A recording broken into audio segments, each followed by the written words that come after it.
Hello everybody, halo pemirsa, hai penonton, hai sahabat, hai sisku, broku dan semuanya yang ada di sini, semuanya. Jom kita nyanyi lagu ini dulu sudah kan? Oke, dalam video kali ini saya akan membaca cerita pendek seram ataupun cerpen seram dari blog lobakmerah.com dan saya akan membacanya bersendirian tanpa ada saya punya anak-anak macam biasa. So, tanpa basa-basi lagi, mari kita pergi kepada 3 cerita seram perkongsian juru rawat.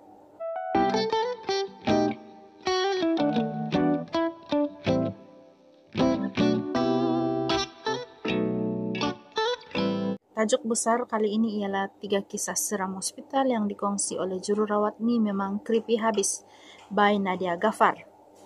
So, mari kita pergi ke cerita yang pertama. Terjumpa nurse zaman dahulu. Oh, seram. Menurut perkongsian seorang wanita, kisah ini berlaku kepadanya sebelum dia menjadi juru rawat. Dia berada di hospital karena kakaknya terlibat dalam satu kemalangan.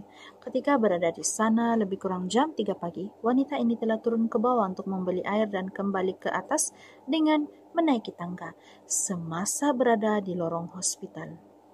Keadaan di sana sangat sunyi.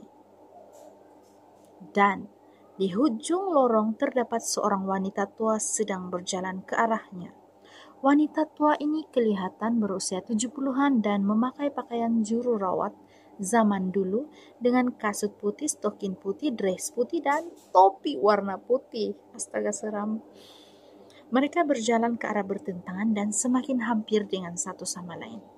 Apabila berselisih, juru rawat tua itu tersenyum dan berkata, "Jangan risau, kakak awak akan sembuh." Dan terus berjalan pergi.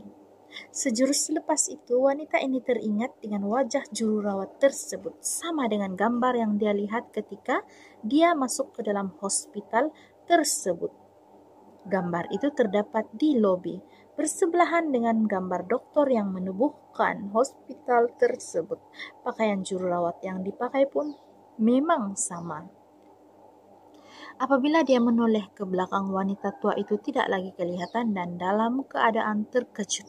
Wanita ini telah masuk ke dalam ICU di tempat kakaknya ditempatkan. Di sana, juru rawat yang menjaga kakaknya yang turut berada di situ bertanya, "Kenapa muka wanita ini pucat seperti baru nampak hantu?" Wanita ini kemudiannya berkata, "Saya rasa saya memang nampak hantu. Tahu tak gambar juru rawat yang ada di dekat lobi utama? Saya sumpah saya baru nampak beliau di lorong depan ini. Betul, dia bercakap dengan saya," kata wanita itu. Juru rawat yang mendengar cerita ini telah ketawa sebelum berkata bahwa orang yang dia nampak itu bukanlah hantu, tapi memang orang yang dalam gambar tersebut. Dia telah bersara 10 tahun yang lalu tapi masih datang ke hospital secara sukarela dan masih memakai pakaian juru rawat yang dia dah ada sejak zaman 50-an. Buat suspend je, dia bilang bertulis di ujung. Astaga tulmu. Saya baru mau bagi rating 4, tiba-tiba rupanya memang bukan hantu. Jadi macam biasalah kalau bukan cerita hantu, kita tidak mau rating. Tapi untuk keseraman dia kita rating juga lah 4. Kan kalau dalam situasi sebenar, kamu berada di lorong yang sepi di hospital dan kamu nampak seorang wanita yang sama dengan gambar yang ada di lobi utama dan hospital itu sudah tua, kau sendirilah berpikir, oh mungkin ini orang sudah rest in peace, tiba-tiba kau nampak dia. Memang seram lah, tapi puji Tuhan itu ialah orang betul-betul. Jadi suspense langkah. Kita pergi ke cerita yang kedua. Tingkat 4, berhantu. Saya bekerja di hospital kanak-kanak dan selalu dengar cerita yang tingkat 4 di luar unit onkologi berhantu. Saya biasanya bekerja dari pukul 3 petang sehingga 12 malam, tapi kadang-kadang akan bekerja overtime. Satu malam saya bekerja di NICU, yang turut terletak di tingkat 4 namun di bahagian berlainan. Unit onkologi mempunyai tangga yang merupakan jalan singkat untuk ke kafeteria yang terletak di tingkat 2. Lebih kurang jam 3 pagi, saya sedang bersedia untuk mengambil rehat singkat dan minum secawan kopi di kafe. Saya membuat keputusan untuk menggunakan tangga tersebut. Ketika saya berjalan di unit onkologi, saya melihat seorang kanak-kanak sedang melompat-lompat. Risau dia telah keluar dari wardnya, saya telah memanggilnya, dan bila budak itu menoleh dalam sekelip mata, dia tiba-tiba hilang. Rupanya ramai dokter dan juru rawat telah melihat budak yang sama di sana. Sejak itu saya memang tak lalu di situ lagi pada waktu malam. I mean scary tapi tidak juga scary sangat, so 2 daripada 5 lah. Oke, kita rating 2 daripada 5. Oke, cerita terakhir bertajuk Malaikat Maut. Sebab cerita pertama dan kedua tidak berapa seram, jadi saya expect yang cerita ketiga ini tolonglah seram lah kan. Kalau tidak, ini ialah video kita yang paling tidak seram untuk cerita seram. Cerita ketiga, Malaikat Maut. Kebanyakan juru rawat yang bekerja di hospital dan selalu menyaksikan kematian sering menceritakan kisah yang sakit diorang seperti tahu bila mereka hampir mati. Ini juga apa yang berlaku kepada juru rawat ini. Ketika juru rawat ini bekerja di unit penjagaan progresif, salah satu monitor untuk melihat kadar jantung seorang pesakit warga emas tiba-tiba berbunyi, menandakan pesakit itu akan mendapat serangan jantung. Ekoran ini, juru rawat tersebut telah bergegas untuk melihat keadaan pesakit tersebut. Tapi, bila sampai pesakit itu biasa saja dan dalam keadaan stabil. Namun begitu, pesakit tersebut tiba-tiba mengatakan, "Boleh tak bagi tahu perempuan yang sedang menyorok di belakang langsir itu untuk berhenti merenung saya.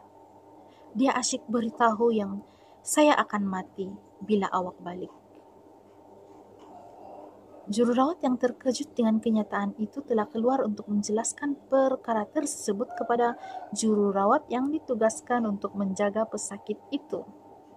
Malam itu, pesakit itu telah mendapat serangan jantung dan meninggal dunia ketika juru rawat ini habis bekerja.